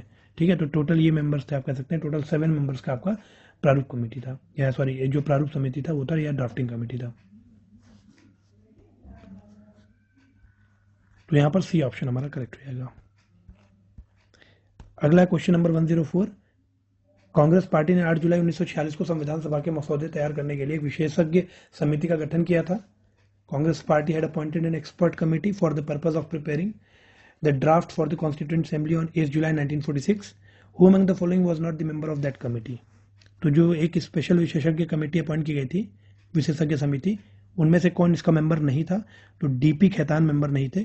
तो आप कह सकते हैं टोटल 8 मेंबर्स थे, जिसमें आपके एक तो थे JL नेहरू, उसके बाद थे M Asaf Ali, KM Munshi, N Gopala Swami Ayyangar, KT Shah, doctor Gadgil, Humayun Kabir और आपके थे K संथानम। तो ये टोटल 8 मेंबर्स थे, ध्यान रखिएगा। ठीक है, तो DP खेतान देखिए कहीं पे भी इस लिस्ट में शामिल नहीं है, तो यही हमारा आंसर हो जाएगा। बी वाला ऑप्शन इसका करेक्ट होगा। अगला क्वेश्चन नंबर 105। करेक्ट ऑप्शन का आपको यहाँ पर चयन करना है। तो bull and horse were jointly adopted as the symbol of constituent assembly. बैल और घोड़े को संयुक्त रूप से संविधान सभा के प्रतीक के रूप में अपनाया गया था, जो कि गलत है। एलिफेंट, ध्यान रखिएगा, एलिफेंट को प्रतीक के रूप में लिया गया था, हाथी को। फिर लिखा है एस एन मुखर्जी को संविधान सभा के विधिक सलाहकार के रूप में नियुक्त किया गया। तो जो संविधान सभा के विधिक सलाहकार थे, legal adviser to the constituent assembly, वो आपके BN राव थे। ठीक है, तो दूसरा वाला भी गलत हो गया। HVR अयंगर लिख रहा है कि secretary to the constituent assembly, जो कि बिल्कुल करेक्ट है। HVR अयंगर को संविधान सभा का सचिव नियुक्त किया गया था। और लास्ट वाला ऑप्शन है कि chief draughtsman of the constitution in the constituent assembly, मतलब संविधान सभा का मुख्य प्रारूपकार किसे नियुक्त किया गया, तो यहां पर आप कह सकते हैं SN मुखर्जी होगा, SN मुखर्जी। ठीक है, तो जो SN मुखर्जी थे वे आप कह सकते हैं चीफ ड्राफ्टमैन थे कॉन्स्टिट्यूएंट असेंबली के। BN राव जो थे वो आपके लीगल एडवाइजर थे टू द कॉन्स्टिट्यूएंट असेंबली। और HVR अयंगर आपके secretary to the constituent Assembly थे। ठीक है, अगला है question number 106। Odd one out आपको करना है with respect to the sources of the constitution of India. तो आप देखिए, पार्लियामेंट्री टाइप ऑफ गवर्नमेंट, लेजिस्लेटिव प्रोसीजर और सिंगल सिटीजनशिप, ये तीनों ही आपके ब्रिटेन के हैं, ब्रिटेन से अडॉप्ट किए गए हैं, बोरो किए गए हैं। जबकि इंडिपेंडेंस ऑफ जुडिशरी जो है, न्यायपालिका की स्वतंत्रता, ये आप कह सकते हैं अमेरिकन कॉन्स्टिट्यूशन से बोरो किया गया है। तो ऑड वन आउट में आप देखेंगे कि जो फोर्थ वाला ऑप्शन है यही हमारा उत्तर हो जाएगा। अगला है question number 107। Joint sitting of the two houses of the parliament. तो आप कह सकते हैं कि ज्वाइंट सिटिंग का जो प्रोविजन था, या संसद के दोनों सदनों की जो संयुक्त बैठक है, ये ऑस्ट्रेलियन कॉन्स्टिट्यूशन से ली गई है। तो ध्यान रखिएगा, इसमें ऑस्ट्रेलियन कॉन्स्टिट्यूशन मेंशन नहीं है, तो हम कह सकते हैं कि डी वाला ऑप्शन हमारा करेक्ट हो जाएगा। ठीक है, नन ऑफ द अबव। अगला question number 108। Under which schedule have the provision related to the administration and control of the scheduled area and scheduled tribe had been given. किस अनुसूची के अंतर्गत अनुसूचित जाति जनजाति के क्षेत्रों के प्रशासन का या तथा नियंत्रण संबंधित प्रावधान दिए गए हैं। तो जो आपका 5th शेड्यूल है, ध्यान रखिएगा, उसमें सारी बातें की गई हैं। और अगर इससे संबंधित अनुच्छेद पूछा जाए, मतलब अनुसूचित जाति और जनजाति क्षेत्रों के प्रशासन और नियंत्रण से संबंधित प्रावधान या प्रोविजन आर्टिकल पूछा जाए, तो आपका हो जाएगा आर्टिकल 244। ठीक है, और बाकी अगर शेड्यूल पूछा जाए तो 5th शेड्यूल, मतलब 244 का ये एक्सप्लेनेशन जो है हम कह सकते हैं वो 5th शेड्यूल है। तो यहां पर बी वाला ऑप्शन हमारा करेक्ट हो जाएगा। अगला है question number 109। 13th part of the constitution is related to what. तो trade, commerce and intercourse within the territory of India. Bharat के राज्य क्षेत्र के भीतर व्यापार, वाणिज्य एवं संबंधित लेन देन को, जो 13वां पार्ट है, 13वां भाग है, उसमें डील किया जाता है। तो ए वाला ऑप्शन हमारा करेक्ट हो जाएगा। अगला question number 110। Preamble is the horoscope of our sovereign democratic Republic. मतलब भारत की प्रस्तावना हमारी संप्रभु लोकतांत्रिक गणराज्य का एक भविष्यफल है। ये वाक्य बोला था के मुंशी जी ने। तो यहाँ पर ऑप्शन में के मुंशी नहीं है, तो डी वाला ऑप्शन हमारा करेक्ट हो जाएगा। ठीक है, अगला क्वेश्चन नंबर 111। इनकरेक्ट ऑप्शन का आपको यहाँ पर चयन करना है। पहला लिखा हुआ है कि Gujarat was established as the 15th state of the Indian union, जो कि बिल्कुल करेक्ट लिखा हुआ है। गुजरात को भारतीय संघ के 15वें राज्य के रूप में स्थापित किया गया था।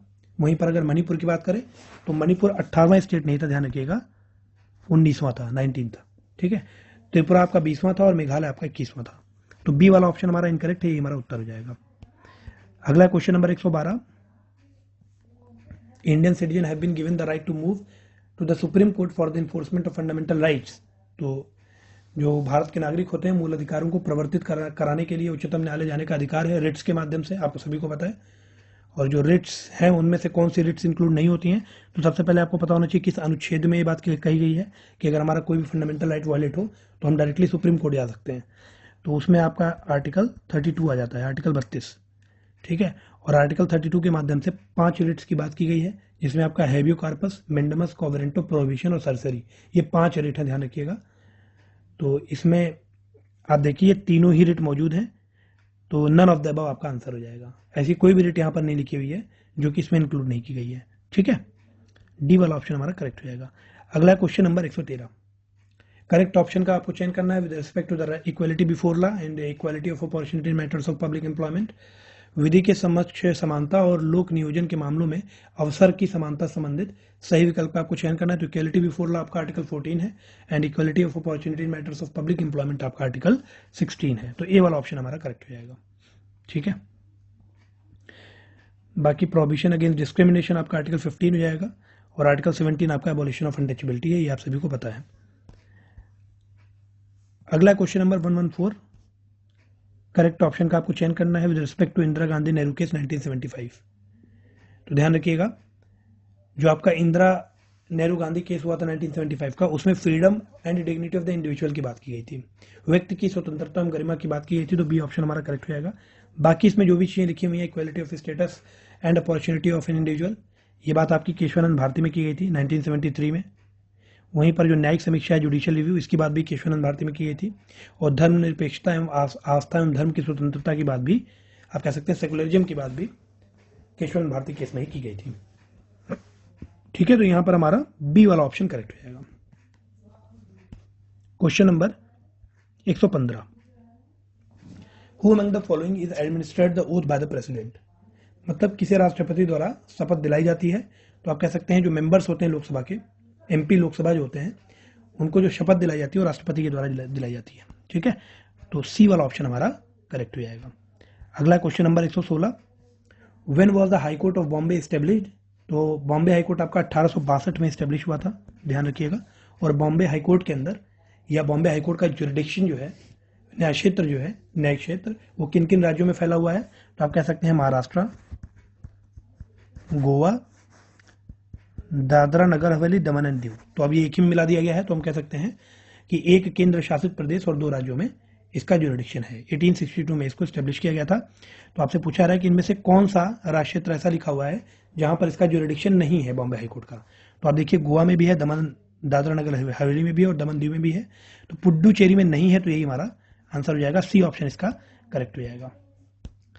अगला question number 117, which of the following stores deleted files and allow you to recover then later. तो आप कह सकते हैं कि रिसाइकल बिन जो होता है, आप कोई भी फाइल कंप्यूटर से डिलीट करते हो तो वह आपकी सेव हो जाती है कहाँ पर जाकर के, रिसाइकल बिन में।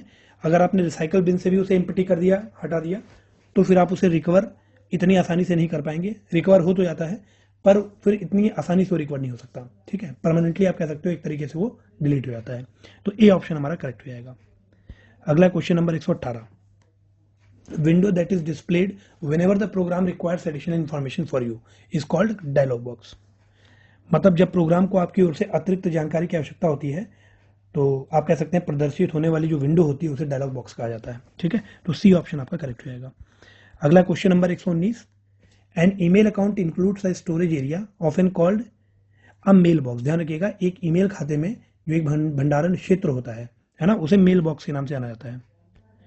तो सी वाला ऑप्शन हमारा बिल्कुल करेक्ट हो जाएगा। अगला question number 120, program that is used to view websites is called browser. जो ब्राउजर होता है, जैसे गूगल का ब्राउजर है जिसको आप क्रोम के नाम से जानते हो, क्रोम ब्राउजर। ठीक है, इसी तरह और भी बहुत सारे ब्राउजर होते हैं, जैसे बिंग होता है, बिंग ब्राउजर होता है। ठीक है, माइक्रोसॉफ्ट का ब्राउजर होता है।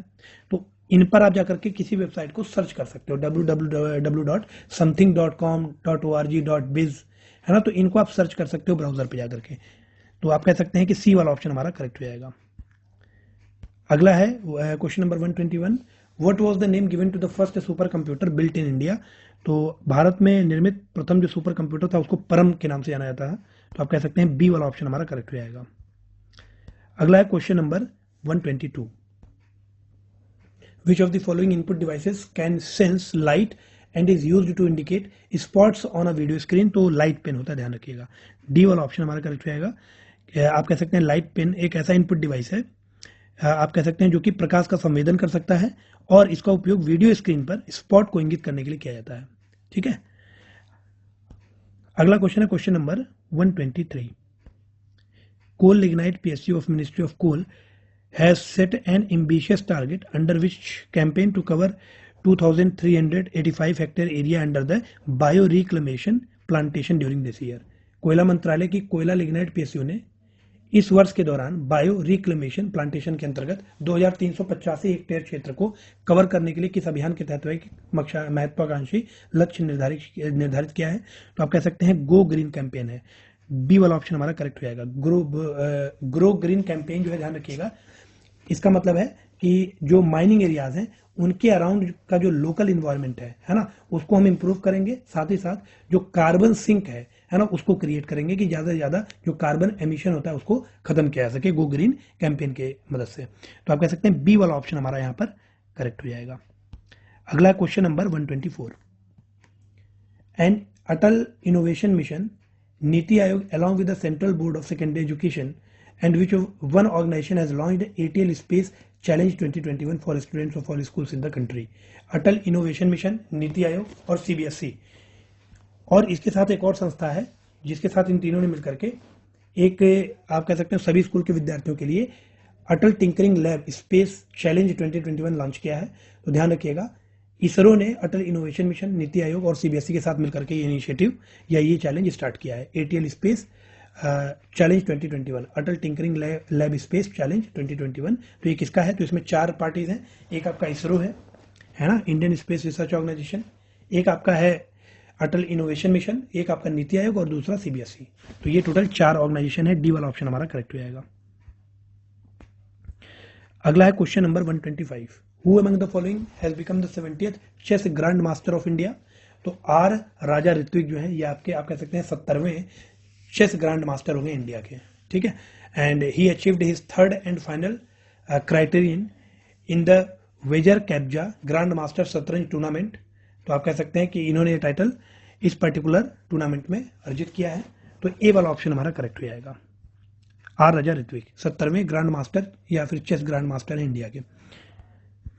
अगला क्वेश्चन नंबर 126, हाल ही में किस संघ शासित प्रदेश द्वारा हिम तेंदुआ को क्रमशः राजकीय पशु और राजकीय पक्षी के रूप में घोषित किया गया है? तो ध्यान रखिएगा, हिंदी वाले में थोड़ा सा करेक्शन है। हिम तेंदुआ जो है उसको राजकीय पशु के रूप में घोषित किया गया है, और जो आपका ब्लैक नेक्ड क्रेन है इसे राष्ट्रीय पक्षी के रूप में घोषित किया गया है, ठीक है, राजकीय पक्षी के रूप में।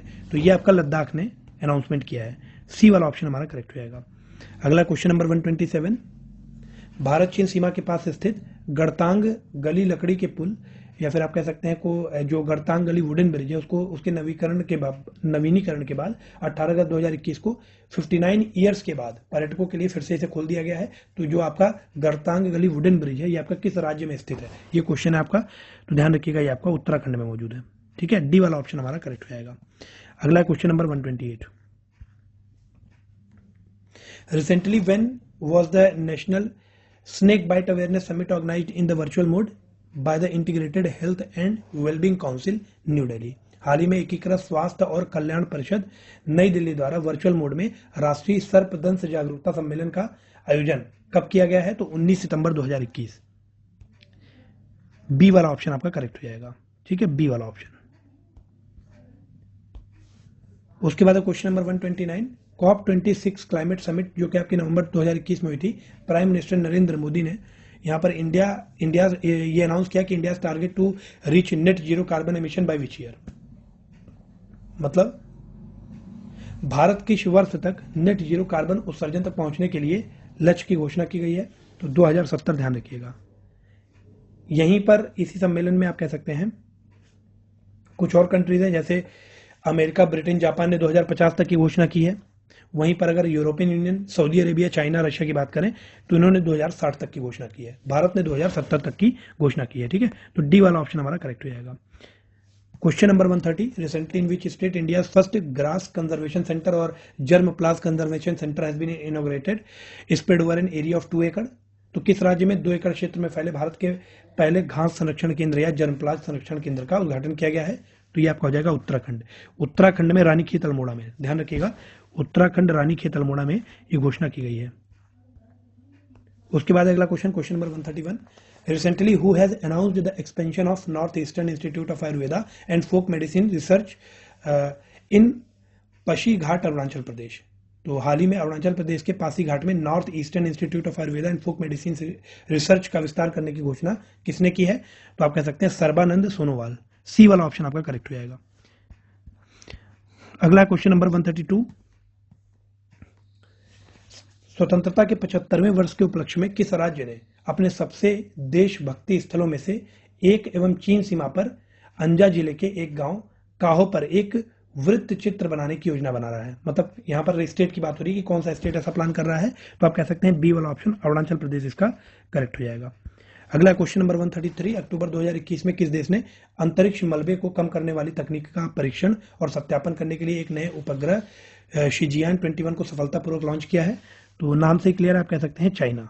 ए वाला ऑप्शन हमारा करेक्ट हो जाएगा। अंतरिक्ष में जो मलबा होता है ना, उसको खत्म करने के लिए या कम करने के लिए शिजियान 21 इसको लॉन्च किया गया है चाइना के द्वारा। अगला है question number 134। Recently, India was re-elected to the Executive Board of UNESCO, United Nations Educational, Scientific and Research Organization, for which period? तो भारत को किस अवधि के लिए यूनेस्को संयुक्त राष्ट्र शैक्षिक, वैज्ञानिक और सांस्कृतिक संगठन के कार्यकारी बोर्ड के लिए फिर से चुना गया है? तो 2021 से 25 तक के लिए। ध्यान रखिएगा, भारत को 2021 से 25 तक के लिए चुना गया है और मेजोरिटी ऑफ वोट से इंडिया को चुना गया है 164 वोट से, 164 वोट से। और ग्रुप 4 में ही कुछ और एशियन और पैसिफिक कंट्रीज हैं like Japan, Philippines, Vietnam, कुक्स island और चाइना, इनको भी सेलेक्ट किया गया है दोबारा से। ठीक है, अगला क्वेश्चन है question number 135। Which state's forest department has inaugurated state's first platinum in सितंबर 2021? सितंबर 2021 में किस राज्य के वन विभाग ने राज्य के पहले प्लैमेटम का उद्घाटन किया है, या पामेटम भी आप इसे कह सकते हैं, पामेटम। तो ध्यान रखिएगा, उत्तराखंड में नैनीताल डिस्ट्रिक्ट के हल्द्वानी एरिया में उद्घाटन किया गया है। जो पहला पामेटम है हल्द्वानी नैनीताल में उत्तराखंड के उद्घाटन किया गया है। बी वाला ऑप्शन इसका करेक्ट हो जाएगा। अगला question number 136। Where did the 6th edition of India United Kingdom jointly company level military training exercise Ajeya warrior begin on 7 October 2021? तो पूछा जा रहा है कि भारत और यूके के संयुक्त कंपनी स्तर के सैन्य प्रशिक्षण अभ्यास अजय वॉरियर का 6ठा संस्करण कहां पर शुरू किया गया है? तो ध्यान रखिएगा, चौबटिया, उत्तराखंड। ठीक है, तो ए ऑप्शन हमारा करेक्ट हो जाएगा। अगला है question number 137। Which country among the world's largest oil producers has committed to zero emissions of green house gases by year 2060? किस देश ने विश्व के सबसे बड़े तेल उत्पादकों में शामिल वर्ष 2060 तक ग्रीन हाउस गैसों के शून्य उत्सर्जन की प्रतिबद्धता व्यक्त की है? तो ये आपका है सऊदी अरेबिया। सी वाला ऑप्शन आपका करेक्ट हो जाएगा। अगला क्वेश्चन नंबर 138। 20 अक्टूबर 2021 को निम्न में से किसने असम के जोगी घोपा में देश के पहले मल्टी मॉडल लॉजिस्टिक पार्क की आधारशिला रखी है? तो ध्यान रखिएगा, नितिन गडकरी ने। ठीक है, नितिन गडकरी ने जोगी घोपा जो कि असम में है, वहां पर देश का पहला मल्टी मॉडल लॉजिस्टिक पार्क बनाया गया है। और आप कह सकते हैं इसमें टोटल जो कॉस्ट आई है पार्क की वो 693.97 करोड़ की है। ध्यान रखिएगा, यहाँ पर direct air, rail, water, road root ये सारे ही यहाँ पर कनेक्ट किए गए हैं। और ये जो योजना है इसको आप कह सकते हैं जो सेंट्रल सेक्टर योजना है हमारी भारतमाला प्रोजेक्ट, उसके तहत ये उद्घाटन किया गया है, भारतमाला प्रोजेक्ट। ठीक है, अगला क्वेश्चन नंबर 139। 19 अक्टूबर 2021 को केंद्रीय बंदरगाह, जहाजरानी और जलमार्ग और आयुष मंत्री सर्बानंद सोनोवाल ने किस राज्य में आयुर्वेदिक पौधे के लिए एक आयुष वन का उद्घाटन किया है? तो in which state the union minister for the port, shipping and waterways and Ayush Sarbananda Sonowal inaugurated the Ayush one for ayurvedic plants in on 19 October 2021? तो ये उद्घाटन किया गया है गुजरात के, आप कह सकते हैं, गांधीधाम में। ठीक है, तो ए वाला ऑप्शन हमारा करेक्ट हो जाएगा। अगला क्वेश्चन नंबर 140। 5 अक्टूबर 2021 को इंदिरा गांधी प्रतिष्ठान, लखनऊ, उत्तर प्रदेश में आजादी @75 नया शहरी भारत, शहरी परिदृश्य में बदलाव सम्मेलन सह प्रदर्शनी का किसके द्वारा उद्घाटन किया गया है? तो ध्यान रखिएगा, नरेंद्र मोदी के द्वारा। ये ऑप्शन हमारा करेक्ट हो जाएगा। अगला है question number 141। When was the International Development Association established and where is its headquarter located? तो इंटरनेशनल डेवलपमेंट एसोसिएशन जो है ये आपका 1960 में वॉशिंगटन डीसी में इसका हेडक्वार्टर है। तो एस्टेब्लिश किया गया था 1960 में और वॉशिंगटन डीसी में इसका हेडक्वार्टर है। ए ऑप्शन हमारा करेक्ट हो जाएगा। अगला क्वेश्चन है friends question number 142। International atomic energy agency कहां पर और कब एस्टेब्लिश की गई थी? मतलब सन आपको बताना है और इसका हेडक्वार्टर बताना है। तो ध्यान रखिएगा, जो अंतर्राष्ट्रीय परमाणु ऊर्जा एजेंसी है ये आपकी 1957 में एस्टेब्लिश की गई थी, ऑस्ट्रिया वीना में इसका हेडक्वार्टर है। ठीक है, तो डी वाला ऑप्शन हमारा करेक्ट हो जाएगा। अगला question number 143। Who among the following has never been the secretary general of United Nation? तो कौन संयुक्त राष्ट्र के महासचिव कभी नहीं रहे हैं? कोफी अन्नान भी रहे हैं, यू थॉट भी रहे हैं, बॉन की मून भी रहे हैं। जो बेंजामिन फ्रैंकलिन है ये कभी भी संयुक्त राष्ट्र के महासचिव नहीं रहे हैं, ध्यान रखिएगा। तो डी वाला ऑप्शन हमारा करेक्ट हो जाएगा। अगला question number 144, international monetary fund was established in 1945। तो अंतर्राष्ट्रीय मुद्रा कोष IMF की स्थापना 1945 में हुई थी। वर्तमान मैनेजिंग डायरेक्टर इसके कौन है? तो क्रिस्टलिना जॉर्जीवा। ठीक है, क्रिस्टलिना जॉर्जीवा। ए वाला ऑप्शन हमारा करेक्ट हो जाएगा। अगला है question number 145। The World Tourism Organization was established in 1 November 1975, where its headquarter located। तो जो WTO है, वर्ल्ड टूरिज्म ऑर्गेनाइजेशन, ध्यान रखिएगा ये वर्ल्ड ट्रेड ऑर्गेनाइजेशन नहीं है, वर्ल्ड टूरिज्म ऑर्गेनाइजेशन है। ये आपका 1 नवंबर 1975 को एस्टेब्लिश किया गया था और इसका हेडक्वार्टर है मैड्रिड में। मैड्रिड कहाँ पर है? तो ये आपका स्पेन में है। ए वाला ऑप्शन आपका करेक्ट हो जाएगा। अगला क्वेश्चन नंबर 146, हाल ही में अरुणाचल प्रदेश के पासीघाट में North Eastern Institute of Ayurvedic and folk medicine research का विस्तार करने की घोषणा किसने की है? तो ध्यान रखिएगा सर्बानंद सोनोवाल। तो आई थिंक ये क्वेश्चन दोबारा से रिपीट हो गया है, सी वाला ऑप्शन आपका करेक्ट होगा। ठीक है, अगला क्वेश्चन है क्वेश्चन नंबर 147। करेक्ट स्टेटमेंट का आपको चयन करना है। नीति आयोग ने 16 सितंबर 2021 को भारत में शहरी नियोजन क्षमता में सुधार पर एक रिपोर्ट जारी की थी, जो कि बिल्कुल सही लिखा हुआ है। उसके बाद इसी में जो सेकंड ऑप्शन लिखा हुआ है कि NITI Aayog had constituted an advisory committee on the reforms in the urban planning education in India headed by Rajiv Kumar in October 2020। NITI आयोग ने अक्टूबर 2020 में जो अभी हम लोगों ने बात की है शहरी नियोजन क्षमता, तो इसके लिए राजीव कुमार की अध्यक्षता में एक सलाहकार समिति का सृजन किया है। तो दोनों स्टेटमेंट सही हैं, सी ऑप्शन हमारा करेक्ट हो जाएगा, क्योंकि आपको करेक्ट स्टेटमेंट का ही यहाँ पर चयन करना था। अगला question number 148, where is the central sheep and wool research institute located. तो केंद्रीय भेड़ और ऊन अनुसंधान संस्थान कहाँ पर स्थित है? तो ये आपका अविका नगर में है। ठीक है, तो ए वाला ऑप्शन हमारा करेक्ट हो जाएगा। अगला है question number 149, who among the following does not submit his resignation to the president. मतलब इनमें से कौन अपना त्याग पत्र राष्ट्रपति को नहीं देता है? तो ध्यान रखिएगा जो स्पीकर ऑफ लोकसभा होते हैं ये अपना त्याग पत्र डिप्टी स्पीकर को देते हैं। ठीक है, तो आप कह सकते हैं कि जो लोकसभा का अध्यक्ष हैं वो अपना जो त्याग पत्र होता है, रेजिग्नेशन लेटर होता है, ये उपाध्यक्ष को देते हैं, लोकसभा के ही उपाध्यक्ष को। तो डी वाला ऑप्शन हमारा करेक्ट हो जाएगा। उसके बाद फ्रेंड्स आज का आखिरी सवाल है question number 150, window, Linux, Unix, Mac are the examples of what. तो ये सभी आपके प्रचालन तंत्र या फिर ऑपरेटिंग सिस्टम के एक एग्जाम्पल्स है, चाहे विंडोज हो, चाहे लाइनक्स हो, मैक हो या यूनिक्स हो। ठीक है, तो सी वाला ऑप्शन हमारा यहाँ पर करेक्ट हो जाएगा। Okay friends, so thank you so much for participating in this session.